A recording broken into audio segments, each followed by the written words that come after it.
Kulture, powered by Flavour, with Dan, Shukal and Itzy Red Scarf. We've got a very special guest up in the building. Let's make some noise for Dani Fennessy! Yeah, the girls. Yeah, the girls. That was a great hype. Thanks, guys. No worries. In fact, I've been waiting to ring the bell all day. So to have you here, you've actually done us an absolute privilege to be able to sit down and talk with the legend, the myth. Oh, stop. The radio personality master. I tell you what, I'm very nervous right now to have one of my peers in the building looking at me, judging me for the last half of an hour. How are you, Dani? I'm good. Thank you so much for having me, guys. It's nice to be here. Also, great work what you're doing at the moment with this. I love it. Thank you. And you bought us chocolates. Oh, yeah, it's like it's a little trick of the trade, all right? I always remember the guests that bought me like food gifts in particular. 1174, do you guys know those guys? Yeah. Amazing musicians, but they brought me Cocoa Pops one time. And that one time I was like, yo, you got my heart. You'll never forget it. You can come back anytime. So yeah, I hope you enjoy that, the chocolate. They'll enjoy it. I'm diabetic, so I won't be touching it. I might do the sniff test.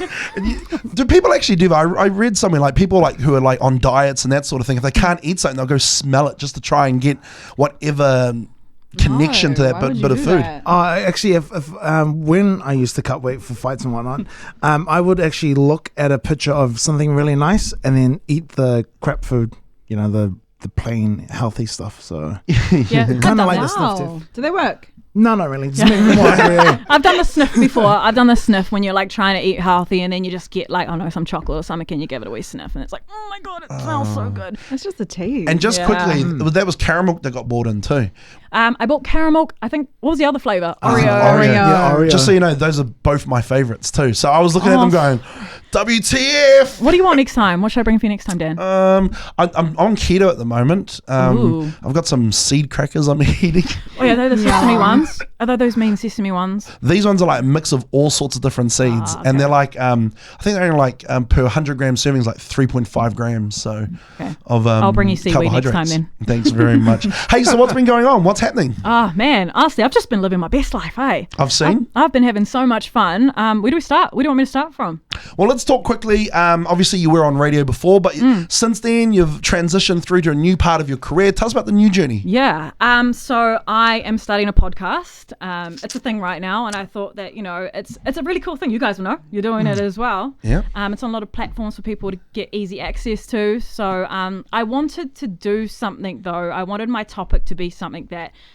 If I was going to give my soul and my energy and my passion into, I want it to be something that that I was passionate about, I guess. So I was thinking for a long time and I was like, oh, duh, of course, I'm going to do it for an LGBT platform. Of course. I feel like there's nothing out there at the moment. I wanted to create a real and safe place for, people of the rainbow community to come into, listen. Not only, it was actually quite ironic because I did make it first and foremost for the rainbow community, but once I've announced it, I've found that a whole lot of people, heterosexuals, straight people, they're so curious about things. So, I'm going to be talking about a whole lot of things on this podcast, getting my experiences, my stories, friends of mine, people I've never met before, from, all different walks of life, just sharing their experiences. And hopefully, if anything, someone can get something out of this. And it's fun. I'm excited. I'm freaking nervous. Like, I am so nervous about this because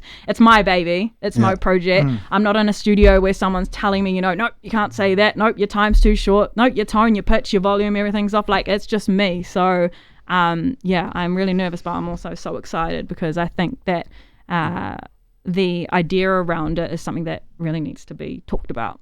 Awesome. Talk to us about the idea then. Let's talk about a little bit more in detail about, the concept, some of the discussions that you're going to be having a chat about. So tell us more about that. Yeah, cool. Okay, well, I think a lot of people have got the misconception it's just going to be me talking about a whole lot of stuff, but it's not. The first episode will be just me, and I'll be kind of telling everyone about my journey, my background, why I've done this podcast. And then from there, like I said, I'm going to have guests on. So I have guests on every week with me. They range from my friends to people I've never met before to, I guess, influencers as well. Just talking about their stories, their experiences. I do have some from the LGBT community, but then also I have some that are not. for example, I've recorded a couple of episodes already, and one of them is my friend who is completely straight, but she has had an experience with a woman. And she also discusses her brother who is gay who came out. So, you know, there's things ranging from religion to culture to, you know, how people deal with, I guess, the word coming out, for lack of better words.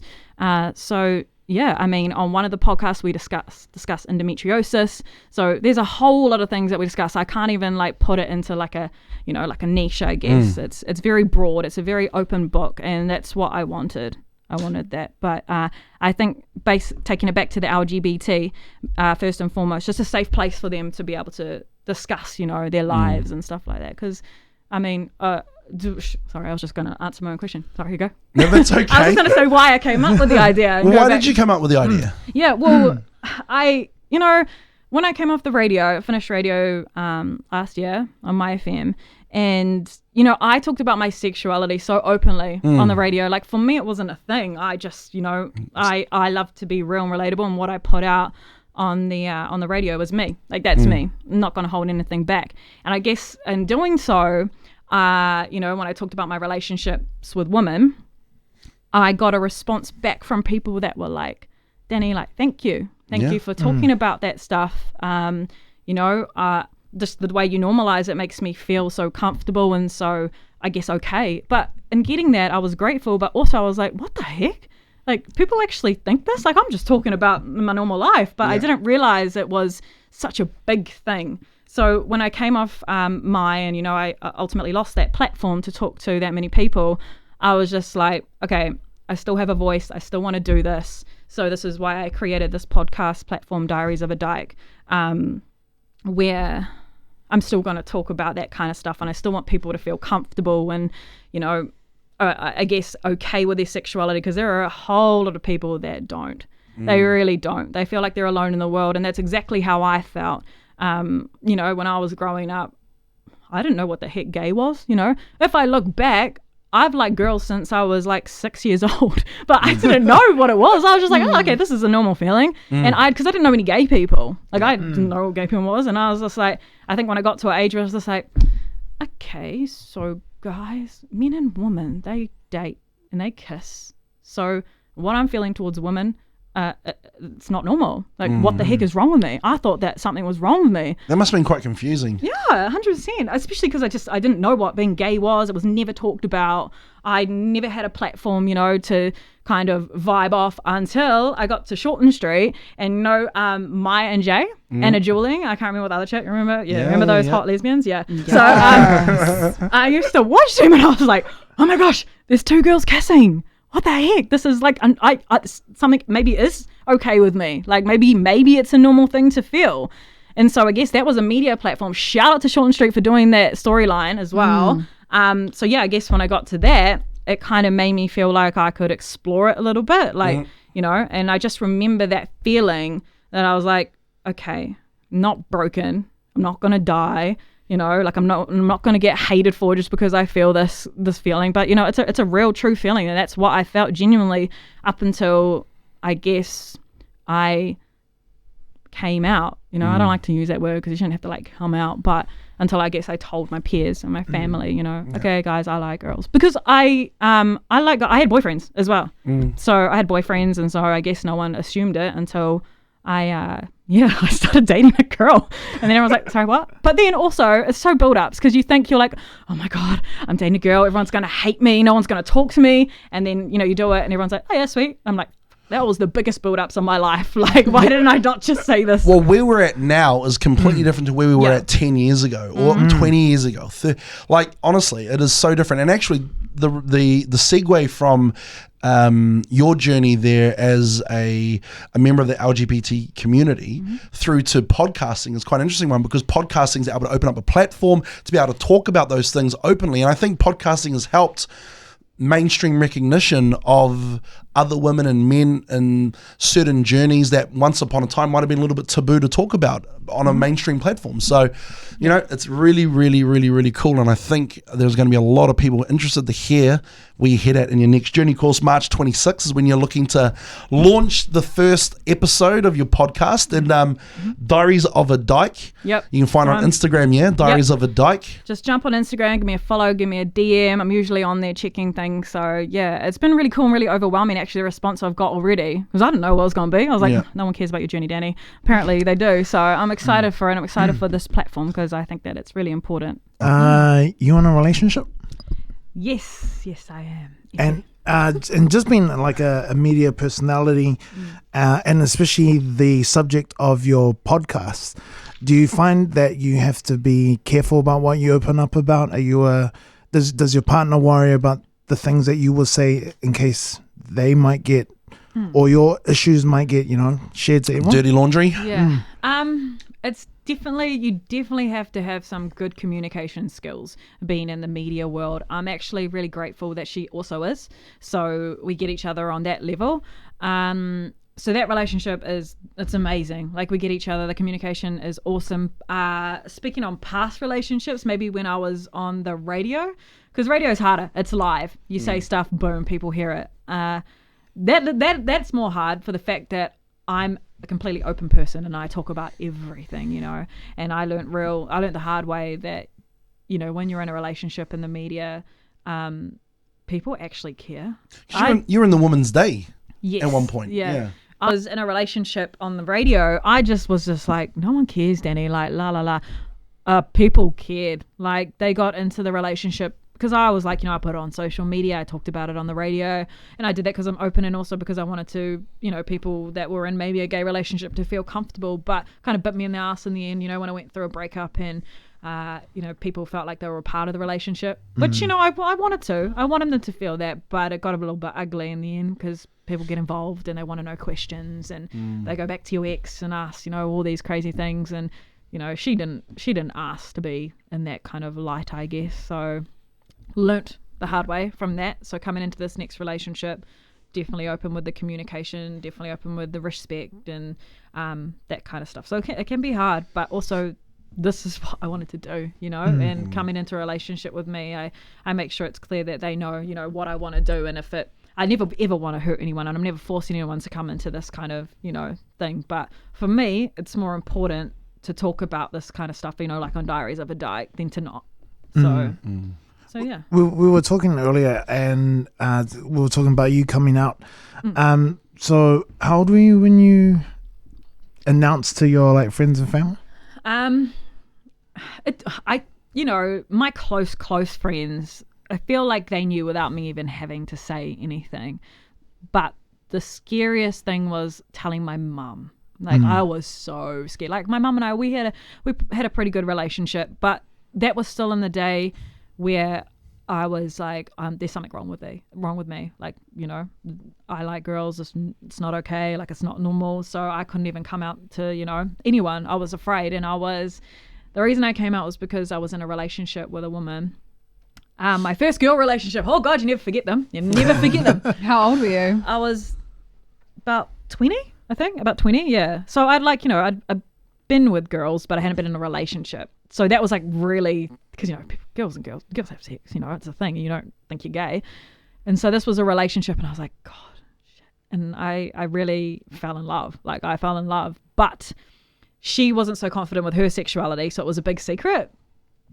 So I dealt with all these different things where I was dating a girl, where I couldn't tell anybody, where I couldn't be proud of it. I felt like it was extra wrong because I was being made to feel like, you know, it was even more wrong than, you know, because, you know, they didn't want to tell anybody. So I was like, damn, okay, want to keep me a secret. Oh, God, must be that bad. And then got my heart broken, long story short. Was in like a real bad space. So I went to mum and I was like, I remember I was in this cafe. Of all places, I was in this cafe and I was like talking to mum. We were having breakfast. And I was just like, Mum, I like girls. She was like, what? And I was like, I like girls. And I started crying and all these people were like having breakfast looking at me. And I was just like, oh my gosh. La, la, la. She's like, it's okay. It's all good. I still love you. Like, everything's fine. And then I was like, oh, really? And she was like, yeah. And honestly, the weight that came off my shoulders, I was like, I can't even describe it. Like, even talking about it, like, makes my heart beat faster, because it was the best feeling. I don't know why it was so, like, you know, that moment telling my mum, I guess because she was like my person, and, you know, I never want to let her down. If anyone in the world, it was her that I never want to let down. So once I told her that and she was okay with it, you know, not a lot of people are lucky in that situation, you know, with their parents. But I was just so grateful that I had her through that journey. So yeah, that was kind of when I guess made it public to the people I cared about. And then it was probably a year or so after that when I started dating another woman, when kind of I went public, like social media public. Yeah. Did mum have any inkling that you were swinging that way? Because mother's intuition. I think so. It was probably, have you guys ever heard of the L Word? Yeah, the TV show. The what? Oh, the L Word. Yeah. Prior, what you would call free online porn days. Yeah. So the L Word is that is freaking the lesbian world. There's like a tree, right? What's More her so name? than the orange is the new black. Yeah, like that. Yeah. The L Word is a definition of like a lesbian world. What's her name? What's the real like popular one? I only watched Shane. Yeah, I was about to say I only watched, you know, small blocks of the show. You didn't need the storylines. So this is actually what happens in New Zealand as well, because New Zealand's so small. There's like a tree, right, of all like the lesbians, and in the middle there's this one Shane, and you know there's a tree, you know, like a family tree, and it goes down of who she sleeps with. So say here's Shane, she sleeps with, I don't know, Samantha, Rebecca, Jane, and then it goes back and here's old Jane or Rebecca, and they all sleep with, and then it all connects up together. Because, you know, it's such a small world. And I just remember watching that program. It was on like Prime at like 9 o'clock on a school night. Oh my God. And mum, I'd like watch it, and mum would walk in and she'd be like, what are you watching? I'm like, nothing. Why are you watching this? Nothing. And that in my mind, because I saw they did everything. They had like sex and stuff. And so I was just like, what? It was pretty full on for a TV show. I remember there was a period of time there where on Sky One they would have the L Word. It was a Sky One, yeah, I think so. The L Word, and then they had Oz. So Oz was like the male version of the L Word, but it was based in a prison. You know, look, it's gonna be like, Sorry? I'm like, I never knew that existed. No, me but do you know neither. what buzzed me out about it was it had all these mainstream actors in it at the time. So guys like, remember Leon from Cool Runnings? So he was one of the dudes from Cool Runnings who was really big in the early mid-90s. And so he was on Oz as well. I remember thinking, man, this dude's always played like masculine roles and type things, you know? And it was interesting to see at that period of time the transition from what was like ultra taboo on television to being more mainstream or accepted and that type of thing. And that was sort of around the same period of time. I wonder if like TV networks feel like they're like dipping their foot in to try and test the waters to see what they can and can't do, or get away with certain audiences and that sort of thing. Yeah. One at the moment, which is really great, Sex Education. Have you guys seen that? It's on Netflix. No, I've been meaning to watch it. It's really good. It's really, really good. It's a program based in like Britain, and they just talk about everything sex related, but to do with like teenagers. So the main characters are like, I think like 17, and then, you know, they touch on all these subjects. I've learned so much from it, and that's on this podcast as well, my podcast Diaries of a Dyke. I don't know everything, and that's the beauty. Like when people come on, they talk to me about, you know, their journeys, and they educate me, and like the LGBTIQA, like there's so many letters these days. So that's what I'm gonna get on. And also I just learned about, thanks to sex education and the guy that I had on my podcast, douching. Have you guys heard of douching? Yes, I have two gay best friends. What's douching? Shut up. No, what's douching? what's Seriously. douching? Yeah, seriously. Yeah, what will you say? Douching, like a douchebag. It's how you prepare your anal cavity before Penetration? Yeah. So it's like Oh, this, how it do looks you like a prepare it? pump, and you fill it with water, and then it has a tube, and then you But you insert it into you've your, obviously got a particular network of friends though that will be able to educate you on this sort of so many stuff. gay best friends that have shown me things. So they have to like prepare it before entering. Oh, of course.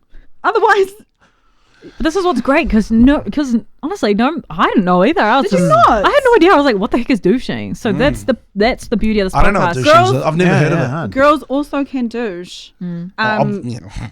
Everyone can do Yeah, shit. everyone that has a booty hole can It's do. a booty hole. Yeah. Yeah. I find it really funny. So my partner used to live with a gay guy, all right? And they used to go every night over to my partner's grandmother's house, and she's like 98. And so you'd think at 98 years of age, 98 years of age, that you're quite prudish about things like that. But my partner started to crack up because she'd sit there and have some wines, and she'd turn to him and go, "So, Mike," for all extensive purposes of this podcast, "So, Mike, how do you guys do it?" I love that. No shame. Yeah, and he would, oh my God, Granny, and then tell her, and so it's quite interesting. So we're in a completely different world because 10 years ago it would not be acceptable. I tell you what, a podcast like this 10 years ago, Oh my God. or a podcast like yours, or a podcast like the girls we had on last week, you couldn't talk about what goes on in the bedroom, particularly on what was deemed being a taboo topic. 100%. Yeah. And I'm actually nervous about it because the podcast that I'm doing, it's a very open book. Like, come on, we're talking about douching on it as well. We talk about how girls have sex, guys have sex, everything around that. But it's important. Like, people don't know other stuff, and also are too shy to ask about it. So you all you need to do is put headphones in your ears and listen to it. And if you're too shy to let anybody know, at least you've got the education there. And that's what the whole point was, And I know I'm going to get hate, and I'm going to get negative comments about anything that I do with this podcast, homophobia, whatever. But it was more important to me to take on that hate, take that negativity. All good, I can take it. It was more important for me to actually do something about, this platform and give and provide it. So, yeah, I thought that it was more important for me to have a voice and get the hate than to not do anything. Well, Yes. you actually taught me something earlier on. Pansexual. Pansexual, yeah. There's someone who likes everyone. So I'm not much for labels. I don't really like labels, but I understand in this world, like, it helps people, having a label and getting to know what they're about. If I did have to put a label on myself, I would label myself as pansexual. Really? Yeah. Okay. So that's when you're attracted to the person and their qualities and their personality more than their genitalia. Yeah. So it could be anyone of any walk of life, basically, is what it is. Yeah, as long as you connect with them. Yep, 100%. Men, women, trans, whatever you are. I don't judge you by what you look like, or, like I said, your genitalia. I'm attracted to who you are and what vibes you give me and how we connect. So yeah, I didn't actually know that until probably about 5 or so years ago. I've already had someone comment in the DMs on Diaries of a Dyke, explaining that they wanted an explanation for their sexuality. They wanted to put it in a category, and I tried to get what they felt like, all that kind of stuff. And I said, I think you're pansexual, look this up. And she messaged me back and said, shit, I'm 28 years old and I didn't even know that. So that's cool, that's such a cool feeling. And I'm just like, girl, you're normal, like, it's all good. Like, other people feel that as well. So yeah, that's the beauty. And that's like, I'm so grateful to be able to have this platform to allow people to discover themselves. And yeah. Well, your platform and other platforms similar to it, and I know this seems like a very general term, but it normalizes what is normal. Yeah. Because it is normal. But for a lot of people, the perception is not normal. So it's hard for people to understand why a guy would like another guy, or a guy would like a trans woman, or a girl would like another girl. It's very hard for them to understand because they're so blocked in, and they've got the blinkers off, the peripherals are off, they're not looking outside anything other than what they have in front of them, And I know it sounds bad to say that you're normalizing it, but that's why I say normalizing what's normal, because it is normal. Yeah. Love is love, really, at the end of the day, surely. I've got no problem with what anyone does in their backyard, as long as they don't hurt people. Yeah. That's all I care about, and don't hurt me and the ones I love. Yeah. That's what's important, so who cares what you like? Yeah. I mean, ideally, we'd love to live in a world where everybody thinks love is love, but you've got things like upbringing, culture, religion. It's all certain people know. So we're going to touch on that in the podcast as well. There's a lot of touching on religion and culture, which I think is important, especially in New Zealand. And coming from an island background as well. There are a lot of island families that are religious. And I've had people be like, I can't be gay. I am, but I can't because of my family, and God will hate me. And, we touch on all that kind of stuff. And, so yeah, I mean, personally, I don't have any, I don't really follow a religion or anything like that. So I can't touch on it, but what's your thoughts on religion though? I mean, I'm open. I'm a very open-minded person. So whatever you want to believe in is what you believe in, and that's cool. If I had to say anything, I believe in the universe. I know, so freaking cliche. But I mean, I think that there's someone up there that's higher higher power. But I've been to church before and all that. But I don't really have anything or anyone in particular that I believe in. But I'm open to. But you're happy for people to believe what they want to believe and live the life that they want to live and walk their walk and their journey. Yeah, 100%. I'm never going to judge anybody for what they believe in and for what they feel. Like, how much of a hypocrite would I be if I did that? So yeah. Well, it's an interest that was part of the reason why I like to ask the questions like that, because I've sat in discussions with people before who like to profess a certain way of life, but then talk about, the accepting of it, the people not accepting them and how much it hurt them. But then on the same flip side, they're not accepting also of things like religion. Yes. It's interesting. The human mind works in a really interesting way when it comes to things like that. But it's exactly what it is. It's like peripherals are off and you only see what's in front of you sometimes. You miss the rest of the joy in the world. What's that glass stone quote? Don't throw stones in glass houses or something. Yeah. Like, just remember that at the end of the day. If you're going to stand for something, make sure you're not being a hypocrite at the same time. So it's hard. It's hard not being a hypocrite sometimes, though. It is. Some morals and not others. Yeah. Just understand, everyone's entitled to their own beliefs and their opinions. Like, we're all humans and we're all going to do that. And nothing can ever stop that. But, that's what I mean. And to speaking to myself, I can have my own beliefs and my values and my opinions, but I'm going to respect everyone that comes into my life or that I come across and they have their own.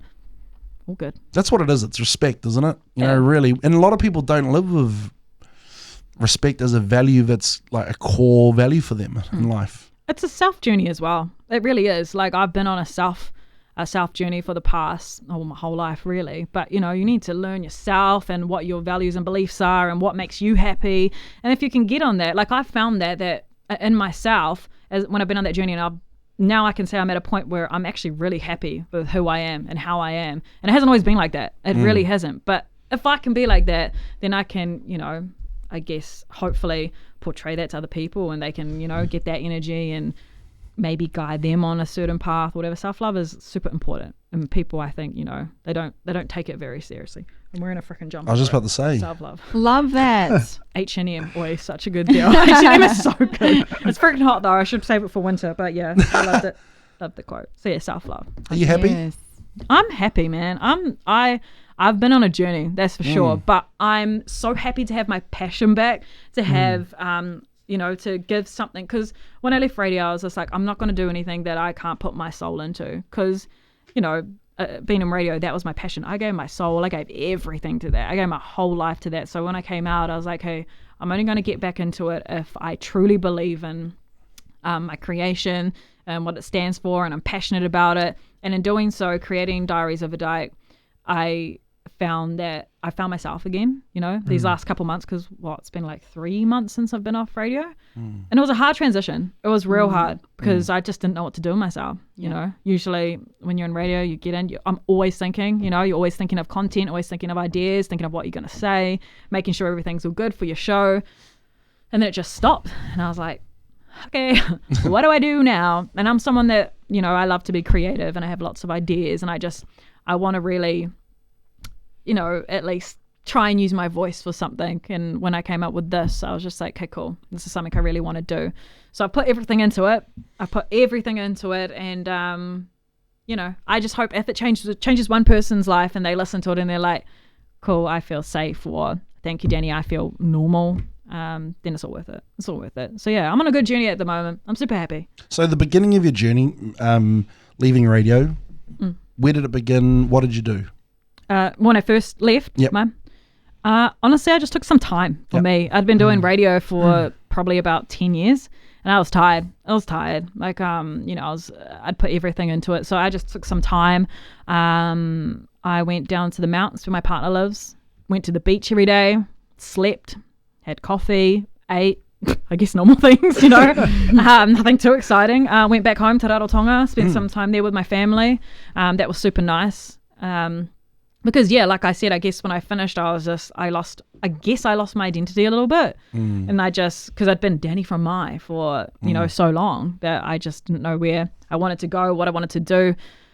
I thought about, just going traveling at one point, doing an OE. Like I had all these thoughts, and then I was like, nah, you know what, I've still got something left in me. I've still got a voice. I still want to do this. So that's when I came up with Doad. That's the little name I've given for it. I love the name. Doad, yeah. Cool.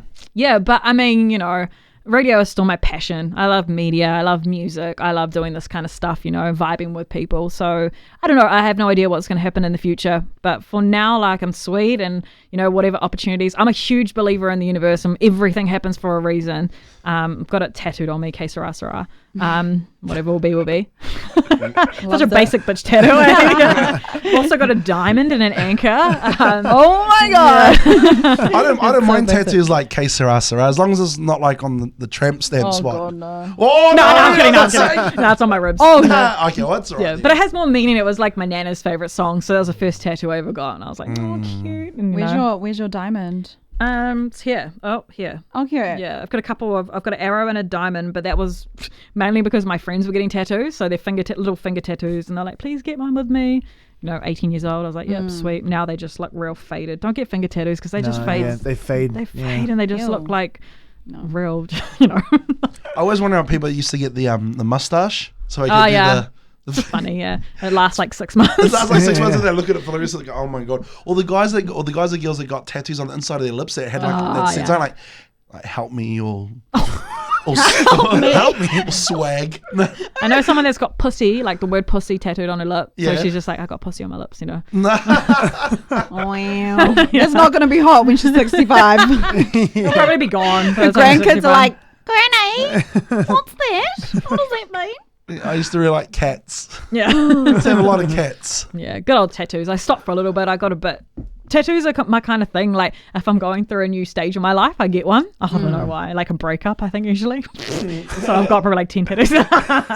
No, I just find it like I don't know, quite empowering, I guess, you know. I've got quite a lot of quotes. I'm quite into like quotes and poetry and stuff like that. And then I just looked at my body one day. I was like, you better slow down because you're going to run out of room, and you're probably going to like just look back and be like, oh God, because I want to save some room maybe for like my kids' names or something. Yeah. But not my partner's. I would never get my partner's. No, name. never. I've seen too many fails for that. Oh, Yeah. never. Awkward, Dan. Do you have a tattoo of your partner's name? No, You're looking really. No, I don't. My cousin owns a tattoo shop, and a guy had his wife's name and her birthday. And when they got divorced, what he wanted tattooed was actually a massive cross, like someone went with a paint. Just obvious. Yeah, and he's just like, yeah, do that. So my cousin was like, Ruthless. I don't have any But it's tattoos. Don't you? No, I used to think I had this really, really low pain threshold, and I fear needles. Oh, true. I fear needles, but I'm a diabetic, so I shoot insulin. It sounds really bad saying like that, but I give myself insulin injections every day. Yourself? Yeah. How big is a needle? Oh, not very big at all. Like about that long, and it's super thin. The needle. He's talking about the needle. The needle, yeah. Talking about the needle, The guys. producer might get that shot of you doing that. Like reword it, retitle it. Oh, okay, Elliot. No. So yeah, no. So I've always thought I had this fear of getting tattoos. I like the pain, eh? Yeah. no, so I've only got 3 tattoos, but they take up like almost half of my body. Yeah. Just but for me, I look at tattoos, and if you get in a small one, I just find it really weird because it's just like, if you're gonna go through that pain, you might as well put heaps. I guess it was like my little ones are probably like, okay, let's dabble, and then I got it, and I was like, oh, good. The sorest one was on my foot, the top of my foot. That was because there's heaps of little bones in your foot. I was like, oh. Also, I got it in Raro, so Yeah. like that was yeah. I was sore. Do you have any tattoos, Shoko? I did have my son's name on my wrist and one on my ankle. A basic bitch one on my ankle is my star sign. What are you? Leo. I was gonna guess. Oh, nice and Leo. easy. Oh, really? Yeah, it's nice. Is Leo? Wait, is that a water sign? No, fire. Fire. Yeah. Interesting. Okay, cool. Hello. What are you guys? Well, I'm Pisces. My birthday is actually on Thursday this week, guys. Oh, happy birthday! Reminder. Nice. Damn. What are you looking at me for? Reminded me. I got the invite. Yeah. But no, you're like a water sign. Like, I'm Aquarius, so I'm a water sign. Oh, yep. Cool. Yeah, I'm Scorpio.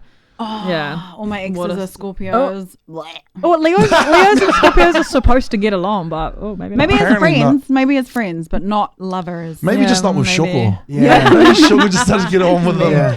Just her. Just me. Every other Leo and every other Scorpio in the world gets on perfectly fine. Or Then- maybe because they were males.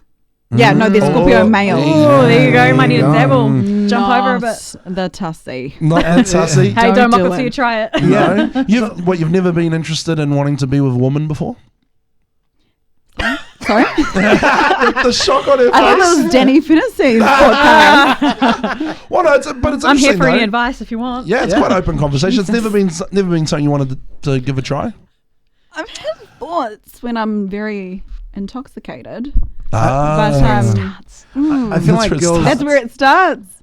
I think Yeah, I like think that's girls it. always do the drunk like hookup, and like It but doesn't count. Though. Usually girls do that though to make guys jealous, don't they? Or like show off or something. Well, see, the straight girls that I've, been with, whatever, they usually do those, straight girls are the most curious. They'll be like, no, oh, no, I don't like it. And other girls, oh my God. And then like a little bit of alcohol. And I'm like, it's all right.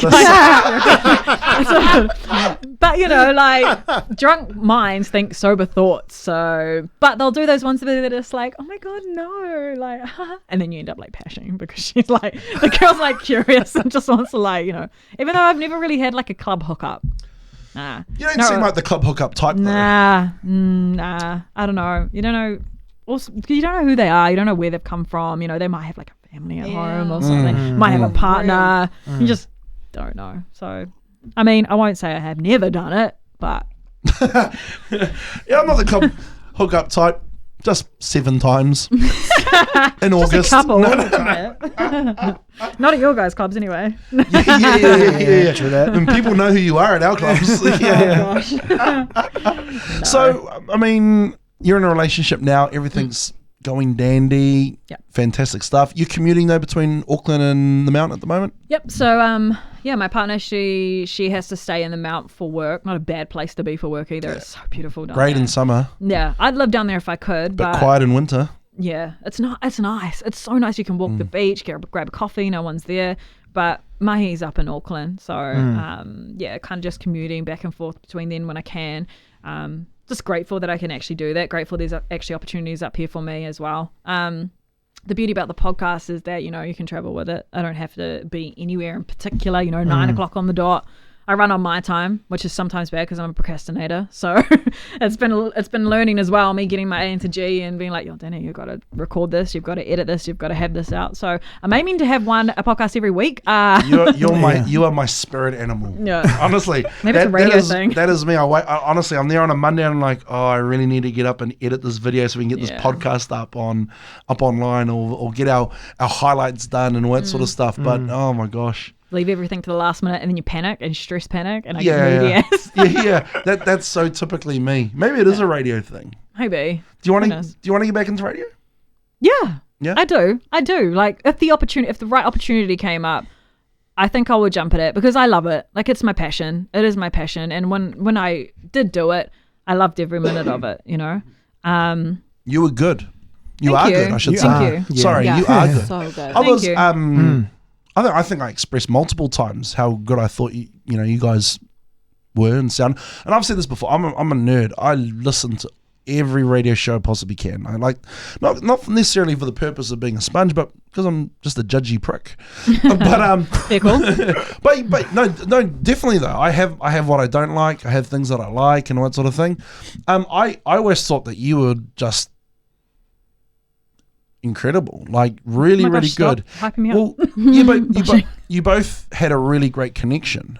You know what I mean? So it would be sad to see you lost to media, because to get you back into radio, get you back into having a voice on a platform, which I think is important. I think was one of the really cool things about the platform that you did have was the fact that you were openly gay, no qualms about it. Were out there living your best life and still conveying a positive message out there.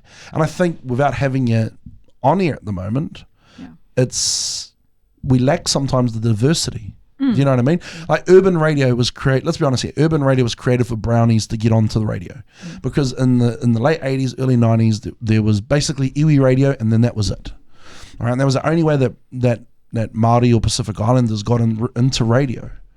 Okay, you know, the other guys across the road came along, originally owned by Ngāti Whātua, as an iwi radio station that kind of blew up in the Auckland scene, and it created opportunities for Pacific and Māori broadcasters to have a gateway. Now you can go to the Hits, or you can go to Hauraki, and I love the fact that they drive to call it Hauraki rather than Hauraki. Yeah. And even ZM and other stations, and you can go to them now, and there's brown faces everywhere. But having diversity in other areas is really important too now, particularly in the world that we live in. Yeah, 100%. I'm just so grateful, honestly. I'm just a kid from South Auckland. I went to Papakura High. I never ever once thought that I would have the chance to like be a voice on the radio or be, like you said, a media personality as such. I remember when I was in school, I've shared this story a couple times. I was in high school, and my careers advisor, she was like, "Okay, what do you want to do?" And I'm like, "I want to work on the radio." Because I don't know what I wanted to do. I liked music and I liked talking. So I was like, I'll do radio. And she was like, okay, well, you'll never make it. So you need to pick a backup. And I was like, fuck you, I'm going to do it. So, who are these people that say things like that? Like, Yeah. Guidance counselors. But who are guidance counselors really? Like, these are people who generally Who never made it themselves. as teachers. yeah. You know, like, but let's be honest here. So a guidance counselor is supposed to be somebody who is a positive influence to help guide you. Yeah. Like, well, sorry. I can remember, so I went to St. Peter's College and left when did I finish? 98, 99. They used to have this computer software. This is how shitty it was. The guidance counselor, you basically went to your guidance counselor appointment and he said, okay, let's work out what you want to do for a job. Sit down on this computer and answer this survey. Oh, wow. And it was things like, and then at the end it printed out a report and said, I remember mine, it said, I could work in radio or I could be a marine biologist. Holy heck. on the same And survey. I don't know, because I had the grades to be a radio announcer, but I didn't have the grades to be a marine biologist. And the two don't really come hand in hand. So Yeah, what the hell? It was really quite odd. But that's kind of like who's someone to tell you that you can or can't do something at that age? I mean, bless the sis, because she was working at a really low decile school where no one really cared about their career or moving forward or anything like that. I was lucky enough I had a good support system, and I actually thank her to this day, because she gave me the drive and the motivation to be like, I'll show you, I'll do that.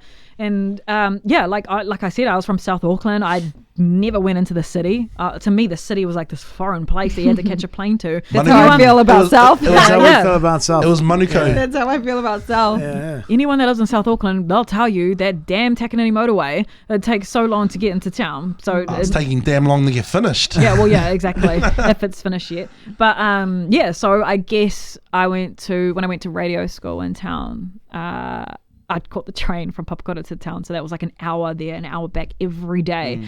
But for me, it was like, I was like, oh my gosh, like I'm studying radio, this is cool. Even in that, I was like, cool, this is such a cool buzz, like I'm excited.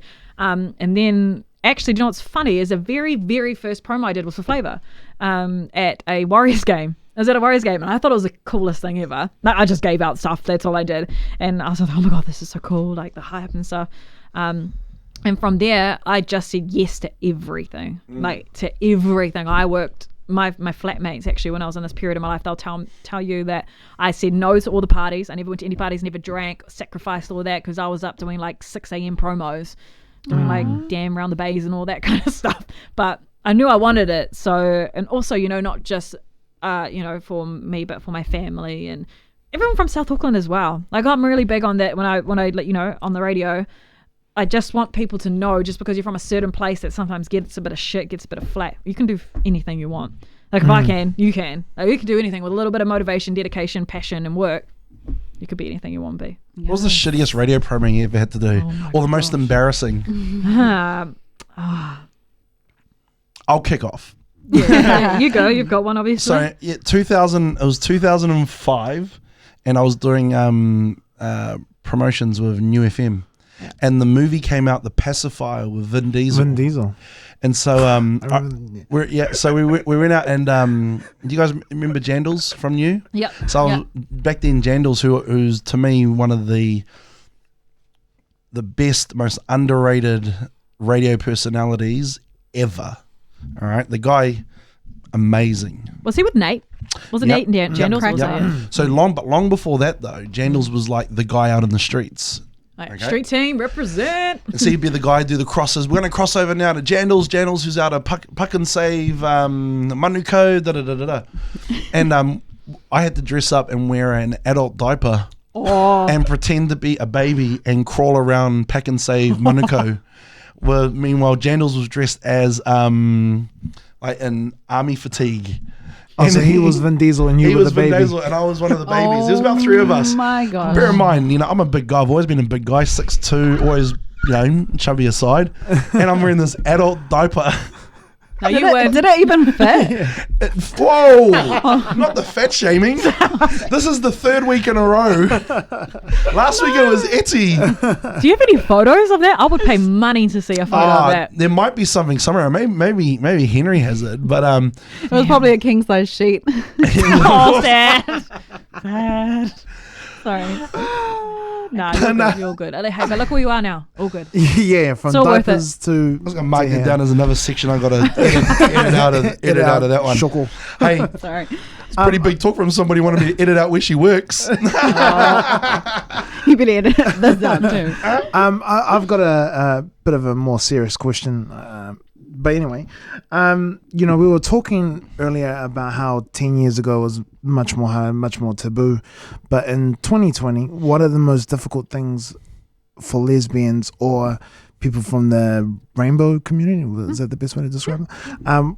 What is the biggest struggle now? Because I feel like now we're much more understanding than 10, 15, 20 years ago. So yeah, what are the...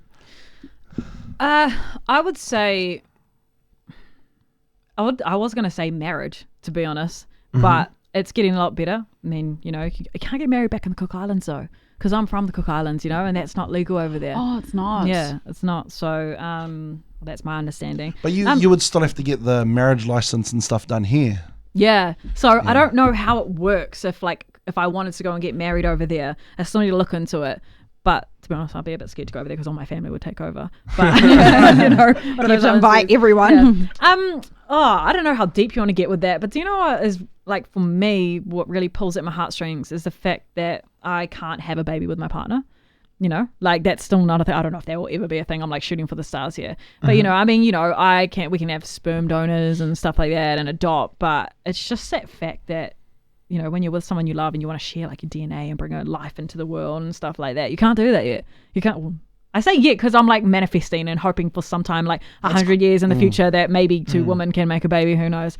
Science. Yeah. So yeah, but my friends just had a baby actually. They're a lesbian couple and they just had a sperm donor. So I'm really intrigued to talk to them about it and see, how they feel about it and stuff like that. But That'd be great for your podcast. yeah. So yeah, I've got I was supposed to have them, but she went into labor. So I was like, okay, we'll do it in a couple of weeks. No worries. Yeah. But back to your question, the most difficult things without being that deep, I guess, it's just there just needs to be more talk about it and normalizing it, I guess, because it's like you said, it's still a taboo thing to a lot of people. Religion, that's a big one. I know a lot of people struggle with that, still not being able to come out because they want to believe in God and they want to be gay and they think the two can't come hand in hand. But it's in the media a lot more now. You've got like Big Gay Out, Pride Week, and I mean even I think MediaWorks got on there. I think you guys do as well, NZME, right? You like get on board with that kind of stuff. Yep. So people are talking about it more, and it's becoming, I guess, a lot more acceptable.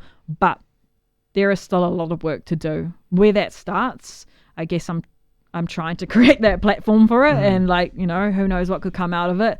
But it just needs to start small. That's where everything starts, and then it'll become more and more. But like you said, 10 years we've advanced so much. In the last 10 years, like I wouldn't be able to come and talk on the radio or podcast about girls having sex and douching and stuff 10 years ago. So we're getting there. We're slowly getting there, but there's still so much work to do. But I guess all I could give advice is that everyone could just try have an open mind, because we all connect to the rainbow community in one way or another, whether it's through family, friends, each other, So yeah, I mean, like Iti, you said you had a gay sister. Shoko, you got gay friends. Dan, you've got me. I've got watching the L Word. Yeah, I was actually real surprised and impressed that you knew about L Word and that other gay one that you talked about. Yeah. Well, I think straight guys all know about the L word because it's like, Yeah, true. oh, yo. Oh, this come on. What time is it? This is so weird. Just flick to the channel. Is there, Shut the door. is there anyone in particular that you want to talk to with your podcast? Is there a guest that you want to get on? Ellen. Oh, yeah, Ellen 100%. DeGeneres, y'all. Honestly, Correct. I Ellen. love Ellen. It's like a dream. It's the bucket list, top of the bucket list, or maybe even like be on an Ellen show. She was just like a big inspiration for me growing up, you know. She was in the media world as well, her talk show. She's so amazing. She's just so real. She's funny as well, which helps. So I just really look up to her. And if I ever had the opportunity, I would jump at it. I'd probably shit my pants doing it, to be honest. I don't know if I'd be able to ask her any questions. But in New Zealand, I love Anika Moa. She is freaking funny. She is so funny. She's hilarious. I've met her a couple of times actually when I was on the other radio show.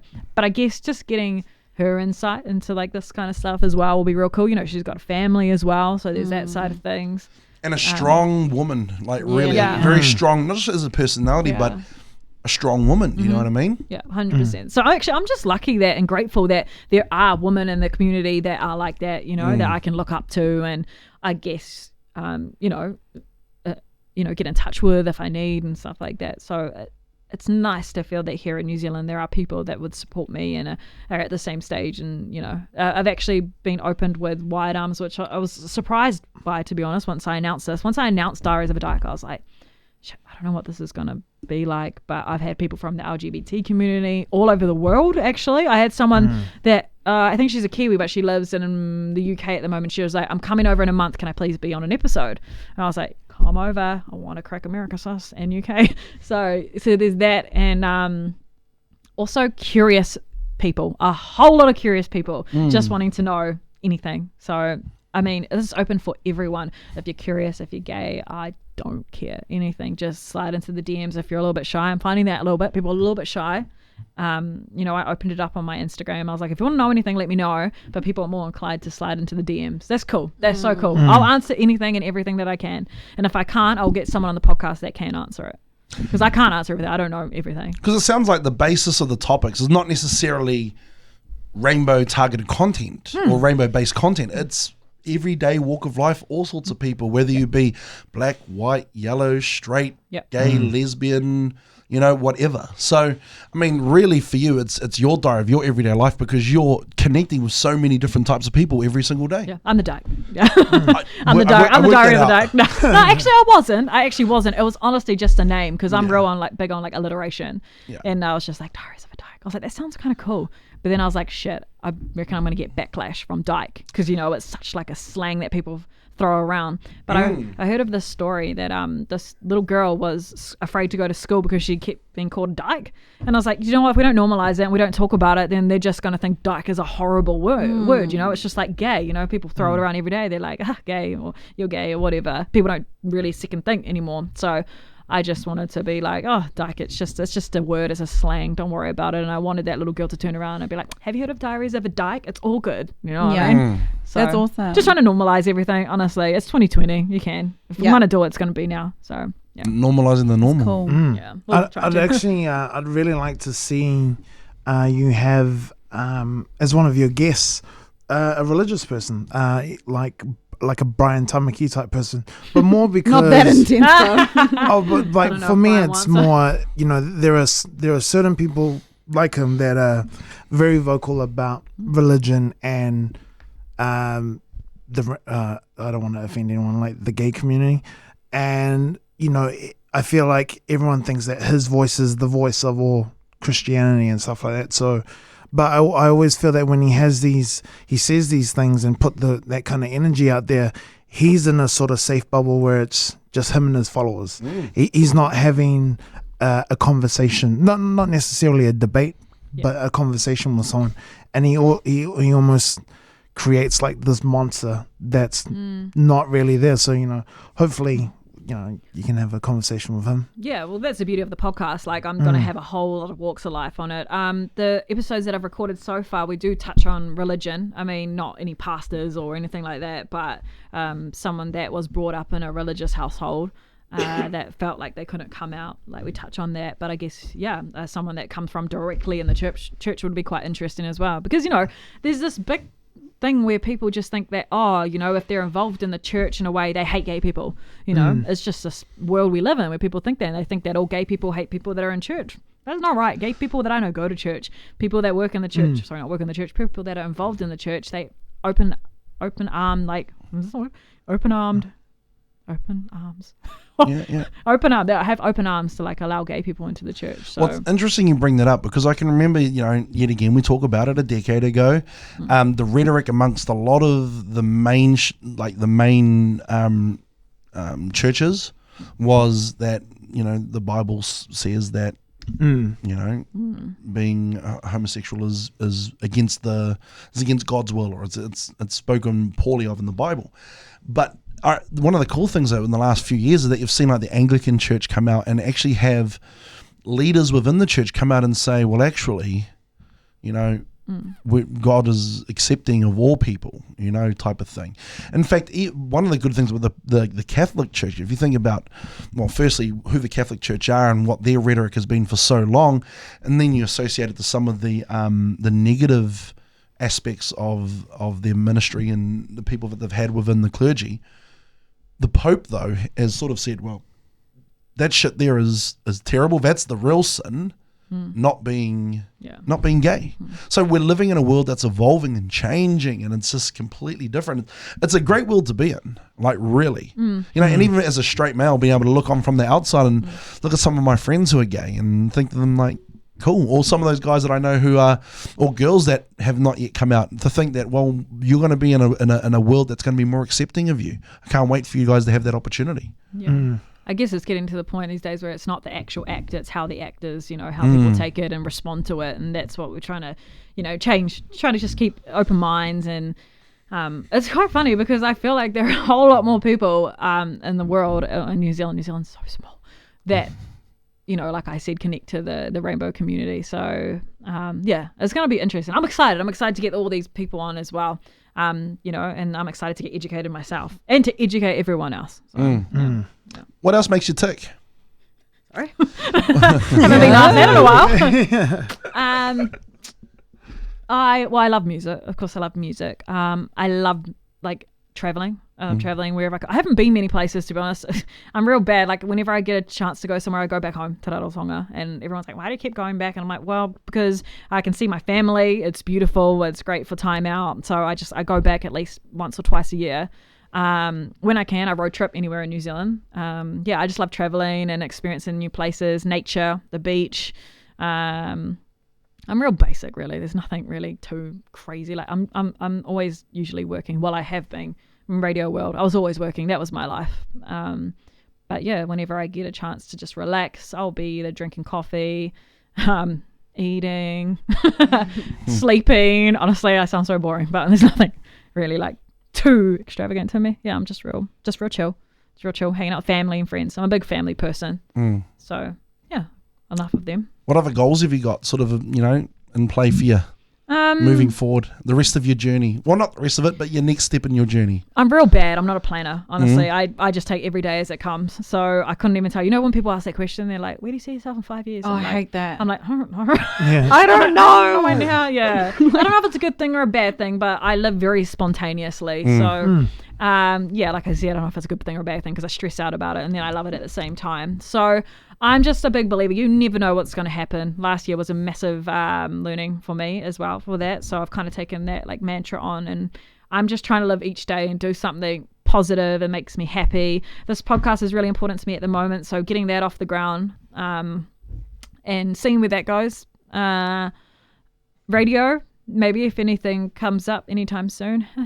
New Zealand's very small though, so you just never know. But that's like that's what I mean. Like my attitude is just like whatever happens.